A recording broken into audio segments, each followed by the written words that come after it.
Saudara, Komisi Informasi Pusat atau KIP kemarin mengabulkan gugatan soal keterbukaan ijazah Jokowi. Dengan demikian, salinan ijazah yang digunakan Jokowi dalam pencalonan Presiden RI adalah informasi terbuka untuk publik. Lalu apa implikasi dari putusan KIP ini dan bagaimana dampaknya terhadap proses hukum kasus ijazah Jokowi di Polda Metro Jaya?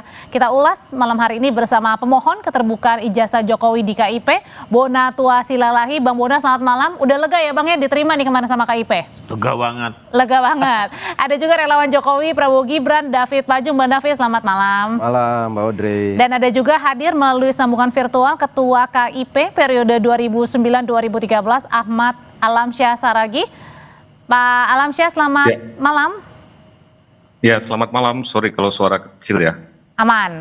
Oke, saya mau nanya dulu sebagai pihak pemohon. Kemarin KIP ini sudah memutuskan memerintahkan agar KPU sebagai pihak termohon menyerahkan salinan ijazah Presiden ke-7 RI Joko Widodo kepada Anda, Bang Bona, sebagai pihak pemohon. Pertanyaannya, 1 hari setelah putusan, sudah diterima belum salinan ijazah Presiden ke-7 RI Joko Widodo? Belum. 14 hari setelah putusan baru nanti diserahkan kalaupun mereka tidak KPU tidak melanjutkannya ke petun. Kalau melanjutkan ya bisa jadi lain cerita seperti itu. Jadi Anda nunggu ini sekarang? Nunggu. Kemarin pada saat diketok palu sudah ada putusan dari KIP, Anda sebenarnya sudah memprediksi atau sebenarnya ini di luar dugaan nih bahwa KIP akan mengabulkan gugatan Anda? Sebenarnya apa ya, hakim KIP, majelis komisioner KIP itu sebenarnya berpihak kepada keterbukaan informasi publik. Jadi dia itu akan mengejar informasi ini pertama kan dikuasai atau tidak. Kalau dikuasai, diberi atau tidak. Kalau tidak, dikecualikan atau tidak. Kalau tidak dikecualikan, ya kenapa ditahan? Dikasih aja. Dari persidangan itu, sepanjang perjalanan kami ada 5 kali pertemuan, itu sama sekali tidak ada indikasi bahwa itu diberikan karena dikecualikan dan terbukti oleh hasil uji konsekuensi memang itu dikecualikan. Misalnya tanda tangan, tidak ada undang-undang yang membilang tanda tangan rahasia. Apalagi tanda tangan itu pejabat publik yang semua orang sudah pada tahu. Jadi itu tidak mengejutkan seperti itu.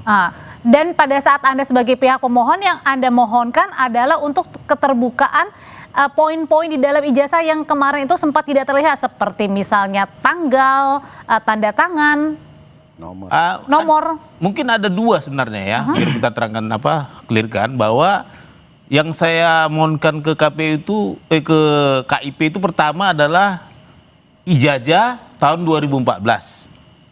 Yang belum dikasih. Terus berita-berita acara verifikasi yang belum dikasih. Baru yang terakhir tadi yang ijazah 2019 tapi diblurkan, dikaburkan. Nah, yang 2 ini sudah diberikan pada saat proses mediasi. Kan dibaca komisionernya juga ada hasil mediasi. Nah, yang untuk yang ketiga ya, itu ada 9 item yang disembunyikan. Nah, akhirnya di mediasi saya minta bilang, tak usah 9, 3 aja deh saya bilang. Apa itu 3? Tanda tangan rektor, tanda tangan dekan, dan tanda tangan dekan yang melegalisasi. Cuman itu, tapi itu pun tidak diberikan. Sebenarnya diberikan tapi tidak boleh disalin, hanya dilihat saja. Ya untuk apa juga. Jadi akhirnya saya maju terus, mediasi saya tempur terus. Kita harus bisa mendapatkan salinannya, bukan hanya melihat seperti itu. Kenapa sih harus mendapatkan salinan, Bang? Alasannya apa? Apakah karena penasaran atau karena memang mendukung upaya dari Mas Roy Suryo untuk membuktikan bahwa ijazah Pak Jokowi ini tidak benar? Atau yang bagian mana ya? Kebetulan kan aku S2 S3-nya kebijakan publik ya. Dan juga aktivis keterbukaan informasi publik. Nah, begitu aku tahu ini adalah masalah pejabat publik, maka dia mau tidak mau harus terikat pada hukum-hukum publik. Yaitu Undang-Undang Keterbukaan Informasi Publik, Undang-Undang Pelayanan Publik. Jadi berangkat karena keresahan, bukan karena mendukung yang dilakukan Mas Roy ini untuk menuding? Pasti karena ada permasalahan publik. Tapi karena ada permasalahan publik sudah lama, jadi aku buat sebuah penelitian. Penelitian itu mau nggak mau saya harus buat hipotesis. Dan hipotesisku itu adalah ijazah tidak ada. Supaya metodologiku ini mengarah ke sana. Kalau ibaratnya penelitian tanpa hipotesis itu seperti penelitian tanpa punya kelamin. Maaf ya. Oke. Nah, jadi karena saya sudah tetapkan hipotesis bahwa ijazah tidak ada, maka semua langkah-langkah metodologi Ijazah tidak ada, maksudnya ijazah Pak Jokowi tidak Iya. ada, tidak ada. bukan palsu. Bukan. Beda Aku loh. belum sampai situ. Oke. Kan sebenarnya sebelum bicara palsu tidak kan ada dulu, ada atau tidaknya dulu. Oke, ijazah tidak ada tadi. Iya. Oke, lanjut. Baru aku buat lagi metodologinya. Nah, karena aku berangkat dari jalur keterbukaan informasi publik, dokumen publik, maka yang ku cari ini pasti bukanlah dokumen primer, bukan dokumen ijazah asli, tapi dokumen sekunder yang syukur-syukur primer, yaitu fotokopi yang terlegalisir, yang dikuasai oleh badan publik yang sah, seperti itu. Oke, lah kemudian lalu untuk alasan untuk ke KIP sendiri karena tadi tidak menerima. Itu tahapan, karena awalnya saya minta secara resmi melalui PPID, tidak dikasih. Alasannya? Alasannya rahasia. Ah. Saya sanggah ke atasan PPID, tidak dikasih juga. Alasannya? Ada alasannya rahasia juga. Oke. Baru saya tempuh yang namanya jalur KIP tadi, sengketakan informasi ini. Saya kan menyengketakan informasinya, Oke. bukan orangnya. Oke, Gitu. oke. Kalau gitu saya mau nanya ke Pak Alamsyah sebagai mantan ketua KIP, berarti artinya keputusan yang kemarin sudah diambil diketok palu oleh KIP ini memang benar ya bahwa ijazah seorang Presiden RI atau mantan presiden ini termasuk informasi publik, artinya yang bisa diberikan oleh publik dan terbuka. Udah jelas itu kalau ijazah itu kan sebetulnya bagian dari riwayat hidup ya. Dia masuk di dalam pasal 17 itu adalah informasi yang dikecualikan untuk warga negara gitu ya. Tapi pengecualian itu di pasal 18 ayat 2 sudah dinyatakan bahwa tidak berlaku pengecualian itu sepanjang terkait dengan posisi seseorang dalam jabatan publik, kira-kira gitu ya. Jadi putusan Komisi Informasi sebetulnya tidak terlalu rumit dan ketika KPU memberikan salinan itu sudah benar, tapi ketika dia hitamkan bagian-bagian tertentu termasuk tanda tangan dekan atau rektor itu tidak relevan untuk dinyatakan sebagai informasi pribadi. Kenapa? Karena tanda tangan seorang dekan, rektor itu adalah juga bukti-bukti atau identiti yang terkait dengan posisi dia di dalam jabatan publik. Ya. Jadi nomor-nomor yang dalam ijazah segala macam itu harus punya reason yang kuat KPU untuk menyatakan bahwa itu memang dikecualikan. Tapi kan di persidangan sudah terbukti bahwa alasan-alasannya tidak dipandang oleh majelis komisioner cukup bisa diterima secara hukum sehingga kemudian diputuskan itu semua informasi terbuka. Sederhana, sebetulnya ini masalah nggak terlalu rumit. Jadi, Jadi Pak Alamsyah ini ingin mengatakan bahwa pada saat tadi tidak ditutupi begitu ya, untuk tidak dikasih tahu atau tidak diperlihatkan begitu ya, atau dikecualikan. Tadi ada tanda tangan, ada kemudian juga tanggal ya Bang ya, ada nomor. Nah ini adalah sebenarnya memang yang tidak masuk akal, untuk apa seperti itu gitu?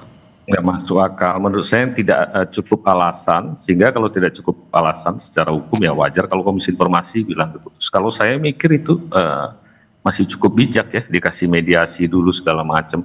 Menurut saya ini keputusannya harusnya bisa cepat, langsung ditawarkan mediasi saat itu juga dalam waktu sebentar juga, mungkin dalam cuma 2 kali sidang, 2 hari berturut-turut atau bahkan 1 hari, menurut saya itu bahkan udah bisa diputus. Oke. Ini tapi bagi saya yang paling penting apa yang diusahakan oleh teman-teman Bona Tua dan lain sebagainya ini adalah sebuah hak publik ya. Dan yang lebih penting, kalau kekuatan ini sudah putusan ini sudah berkekuatan hukum tetap, dan maka saya sarankan sebaiknya KPU nggak usah banding, nggak usah apanya, sudah terang benderang ya, supaya semua proses-proses election ke depan itu sudah ada acuan. Jadi nggak usah, ya malu aja kita ya sebagai bangsa ya, masa cuma mengakses informasi seperti ini aja. Oh jadi Anda menyarankan bahwa KPU ini sebenarnya tidak usah untuk mengajukan banding ya?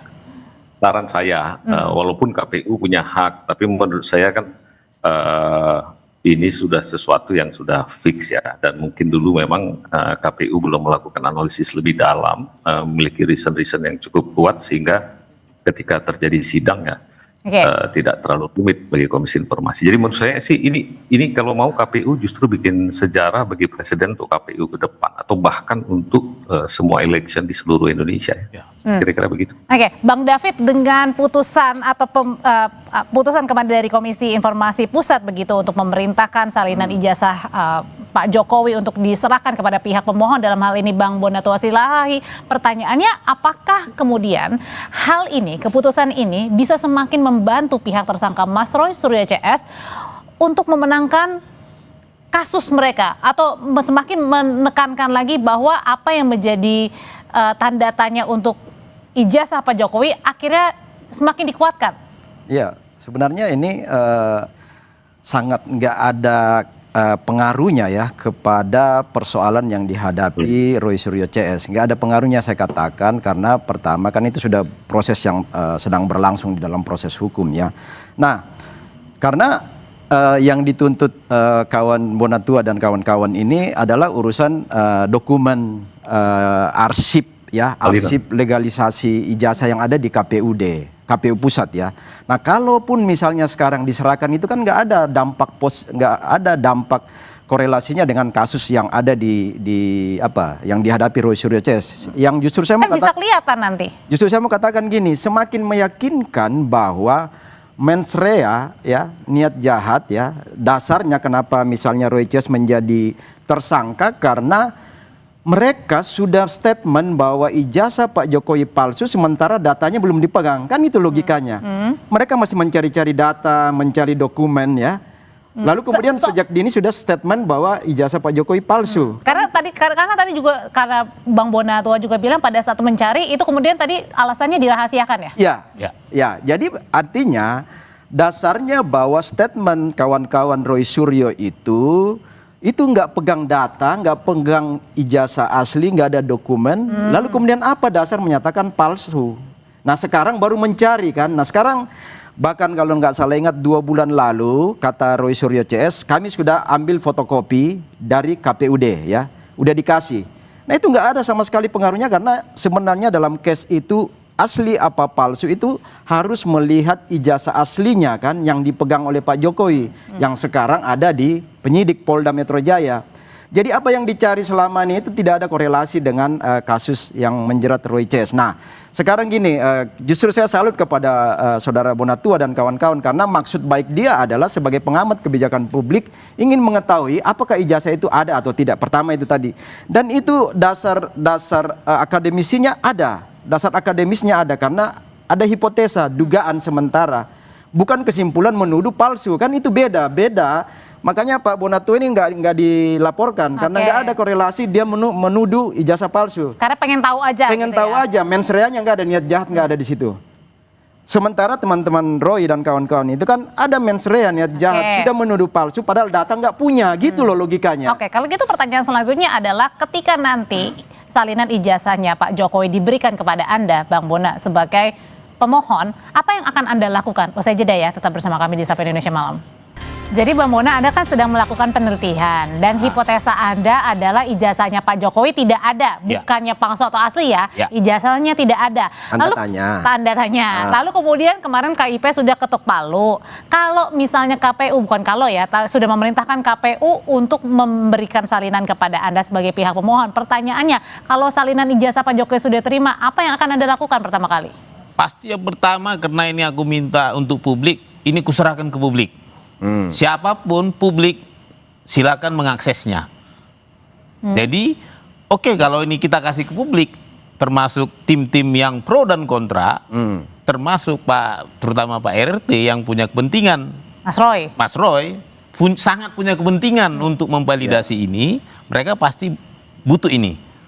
Nah, buat Anda apa kalau gitu untungnya? Lah, saya nanti akan masuk ke tahap sebenarnya ini sudah saya uji di Mahkamah Konstitusi. Ya, artinya tanpa dapat 9 ini pun aku sudah tahu bahwa tidak ada pernah autentikasi sesuai dengan Undang-Undang Karsipan. Tadinya kan aku minta 2 ini, Mbak, ijazahnya dan berita acara verifikasi, klarifikasi dan autentikasinya. Tapi ternyata oleh KPU hanya punya data verifikasi. Jadi ijazah fotokopi ini belum diklarifikasi dan belum diautentikasi sesuai undang-undang kearsipan.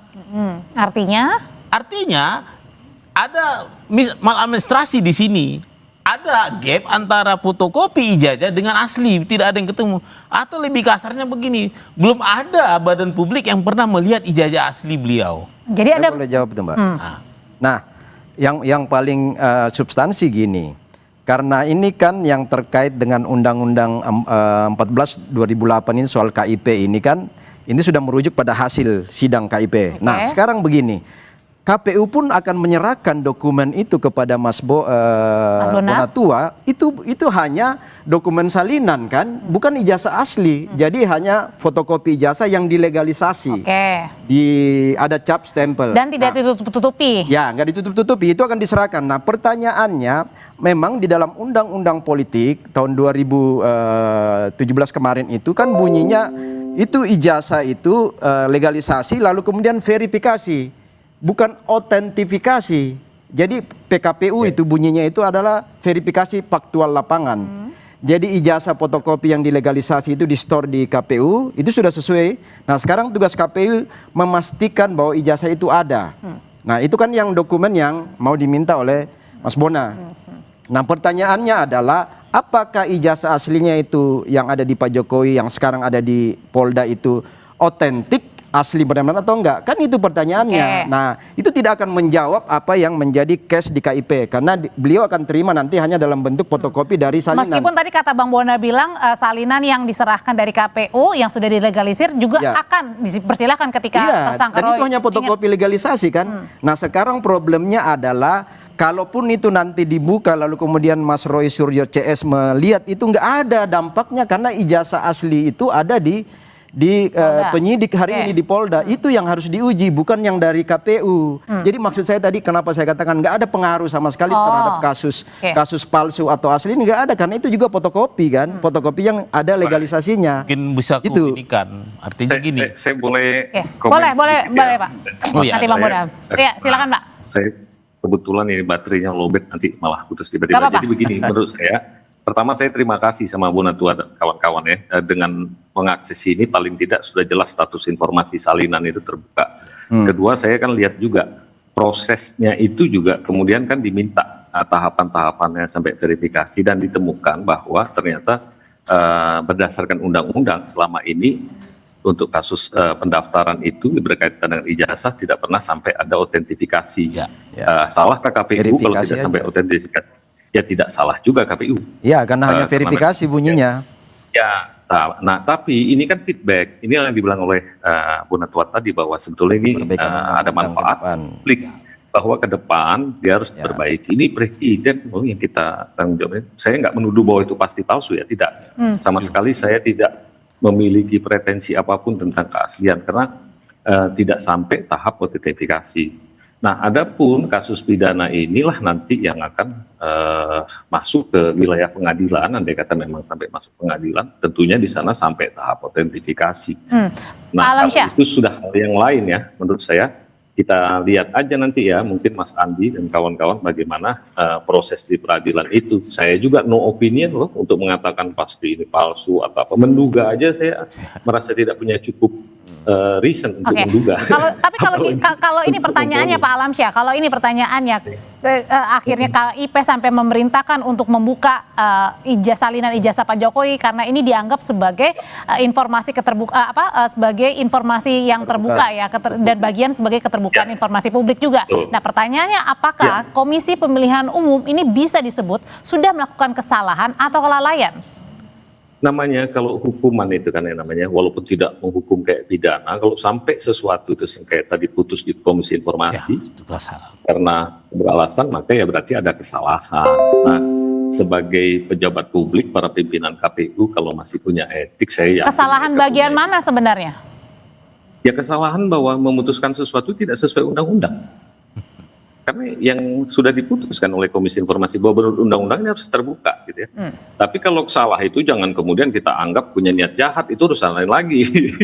Jadi maksud saya nggak sampai ke sana. Secara administratif keliru. Sehingga dengan demikian Kalau diterima oleh KPU, maka kemudian tinggal KPU menyediakannya, memberikannya secara utuh dan menjadi presiden untuk ke depan, gitu ya. Bukan cuma untuk ijazah presiden. Oke, Pak Alamsyah.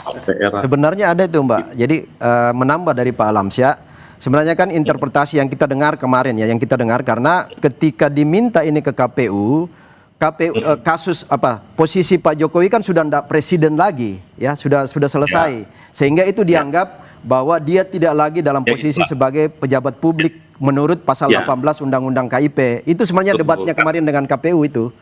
Ya, katakanlah KPU berpandangan begitu, dia punya tafsir lain, maka telah diputus oleh Komisi Informasi. Ini kasarnya istilah tafsirmu salah, karena kami yang punya berwenang untuk menafsirkan. Tafsirnya adalah karena ijazah itu dulu dipakai itu dalam konteks dia sedang mencalonkan sebagai presiden, dengan kata lain terkait dengan posisi dalam jabatan publik, gitu ya. Maka harus dibuka. Ya, wajar saja KPU kalau menafsirkan salah ya. Justru kan Komisi Informasi itu tetap memutus untuk sesuatu yang benarnya macam apa. Tapi Pak Alamsyah, Anda sebagai Anda adalah mantan ketua KIP juga, pernah nggak sih Anda menangani kasus yang kurang lebih hampir sama lah, akhirnya berkaitan dengan KPU, terus kemudian meminta untuk ijazah atau semacamnya lah dokumen-dokumen ini, sehingga akhirnya terjadilah peristiwa yang kurang lebih hampir sama sekarang?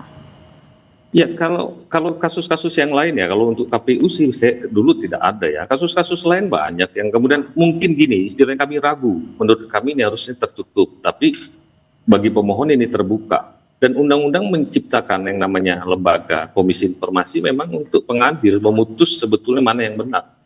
Ada juga kadang-kadang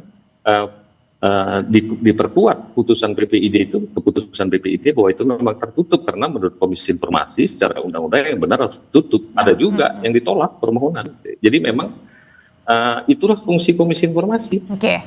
Jadi ketika ada dispute, perselisihan, beda tafsir gitu ya kan, nggak ada larangan orang untuk menafsirkan, tapi nanti ketika sampai di Komisi Informasi ya tafsir Komisi Informasi itulah yang harus jadi acuan. Berarti artinya adalah putusan ini juga bisa digunakan untuk pejabat-pejabat publik atau mantan pejabat publik lainnya? Ya sama, kalau sekarang saya kan dulu pernah jadi pimpinan ombudsman misalnya, ada orang yang mau minta, sekarang saya sudah tidak jadi pimpinan ombudsman. Dulu waktu Alamsyah punya ikut seleksi ombudsman, mana salinan ijazahnya? Ya pansel yang ada di Setnek, karena Setnek dulu yang di situ yang mengelola. Ya Setnek sebagai badan publik harus menyediakan. Kasih saja salinan ijazah saya itu, gitu kan. Dan ini kan sudah jadi presiden ya, sudah diputus oleh Komisi Informasi. Nah, ini mungkin jadi kita akan sampai pada tahap tidak lagi berselisih tentang salinan ijazah ini ya. Jadi mungkin sedikit Bu Audrey. Ya. Mungkin ya bagus nih Pak Alamsyah dan tadi Bung Bonatua. Jadi ini sebenarnya pembelajaran terhadap proses politik kita ke depan. Jadi misalnya soal undang-undang politik termasuk nanti rujukan PKPU itu sudah harus bunyi. Misalnya bukan saja proses verifikasi faktual, tetapi proses autentifikasi pun seperti yang dimaksud oleh Pak Bonatua tadi bisa masuk ke undang-undang kita nanti, sehingga nggak akan ada lagi debat-debat seperti ini, nggak ada lagi fitnah-fitnah untuk menuduh seorang presiden itu memalsukan ijazah. Itu penting sebenarnya. Ini poin penting dari proses keterbukaan informasi publik ini. Oke, kalau gitu Bang Bonatua sebenarnya balik lagi ke pertanyaan awal. Kalau misalnya sudah diberikan, apa yang akan Anda lakukan? Anda dulu deh. Ya, baik. Terima kasih. Jadi yang saya peroleh itu data paling tidak data sekunder. Di atasnya ada primer dan ada asli. Jadi ini semua punya level analisis yang berbeda. Saya kurang sepakat juga dengan Bang David tadi. Kalau saya dapat data sekunder fotokopi bukan berarti tidak bisa dianalisis. Kita bisa analisis PON. Kita bisa analisis tanda tangan, ya kan? Kita bisa analisis itu nama-nama yang ada informasi yang di dalam itu kita bisa analisis. Maksudnya adalah Anda mencocokkan benar atau enggak? Kalau perlu Anda telepon ke yang bersangkutan gitu. Terus misalnya ini sederhana saja, analisis sederhana, analisis legalisir ya. Itu kan saya punya 5 spesimen tanda tangan dekan yang melegalisir berbeda-beda. Ada 3 itu yang legalisir saja. Itu kan bisa di cross check dengan orang-orang yang melegalisir di tahun yang sama, tanggal yang sama bila perlu. Sama nggak spesimennya? Untuk apa itu kemudian? Kalau ya, identifikasi apakah ijazahnya asli apa fotokopinya, apakah fotokopinya asli atau tidak? Itu lagi nih bermasalah. Oke. Ya kalau Seperti itu batas dugaan lah nanti ya. Jadi istilahnya Mas Bona akan bisa melihat dugaan apakah ada dugaan tidak sama, tidak identik atau identik, batasnya itu loh mungkin. Oke, tapi kalau misalnya balik lagi ketika misalnya ada yang mempertanyakan misalnya, wah jangan-jangan Bang Bona ini ada di kubu Mas Roy, sebenarnya Anda ada kepentingan atau enggak nih? Saya dari awal dikit lah. apa ya, mungkin di TV ini juga ya, Kompas ya waktu itu. Saya ceritakan gamblang awal saya pertemuan dengan beliau. Saya baru kenal beliau itu November, pertengahan Agustus, Mas Roy. Awal September saya ketemu dengan Bang Rismon, dan pertengahan November saya ketemu Bu Tifa, Dr. Tifa. Oh ini menjadi TSK semua? Iya, artinya kami ini satu pihak, satu sisi di dalam hal penelitian ilmiah. Karena mereka mengaku sebagai peneliti, saya peneliti, tentu kami sama dong. Berbeda dengan Bang David dan kawan-kawan. Kan tidak ada yang peneliti. Seandainya tadi mereka juga bilang peneliti, saya kan ketemu mereka juga. Kami kan akan berkolaborasi data. Sesama peneliti itu biasanya paling nyambung tuh kalau bicara data. Masalah analisis bisa beda-beda. Masalah kesimpulan lagi pasti berbeda. Nah, kami ini berkepentingan dalam data. Artinya kepentingan saya jelas di sini penelitian. Walaupun terus terang kita kan manusia ini kan hidup di sana ini kan banyak entitas. Entitas saya dalam hal ini adalah sebagai peneliti. Makanya tadi saya bilang saya masih lebih memberi apresiasi pada Bang Bonatua ini karena memang tahapan-tahapan nilai-nilai akademis itu sebagai peneliti itu clear ya. Ada hipotesa itu kan dugaan awal. Meskipun tadi ketemu juga dengan para ya, itu ketemu pada titik berikut. Kemudian ada variabel-variabel. Kan kalau dalam penelitian itu ada hipotesa, HO-nya apa, HA-nya apa. Variabel independennya apa, variabel dependennya apa, variabel yang mempengaruhi secara bebas itu apa. Kan itu semua. Nah, teman-teman Roy Case kan tidak melakukan hal-hal itu, langsung nuduh. Padahal terbukti bahwa setelah menuduh bahwa ijazah Pak Jokowi palsu baru mencari dokumen ke KPU. Kan itu yang terjadi kemarin. Ketika kami juga debat di sini bersama Mas Roy Suryo, dia baru mengatakan saya sudah dapat ini dari KPU. Padahal kan dia sudah dilaporin karena kesimpulan di depan baru data di belakang. Nah, kalau Mas Bonatua dugaan awal hipotesa di depan, mencari data sebelum mengatakan ini ada atau tidak ijazah, kan itu problem. Jadi beda, sangat berbeda, sehingga saya katakan saya masih lebih memberi apresiasi kepada Bung Bonatua karena tahapan itu clear. Dan putusan KIP juga ini tidak memengaruhi kasus. Tidak ada pengaruh karena keputusan KIP pasal 46 itu hanya dua, yaitu sebuah dokumen itu dikecualikan atau tidak dikecualikan. Artinya kalau tidak dikecualikan berarti publik bisa mengakses. Kan hanya itu dua keputusan KIP. Menurut pasal 46 Undang-Undang 14 2008, dan itu yang terjadi pada gugatan beliau disetujui, dan memang nggak ada pengaruhnya karena ijazah asli itu ada pada Pak Jokowi dan sekarang ada di Polda. Dan nanti masih ditunggu berarti 14 hari ya, tergantung dari KPU membanding atau enggak ya. Betul. Bang Bona terima kasih, Bang David terima kasih, sebelumnya ada Pak Alam Syah Saragi juga terima kasih, selamat malam. Terima kasih. Kasih Bang Alam.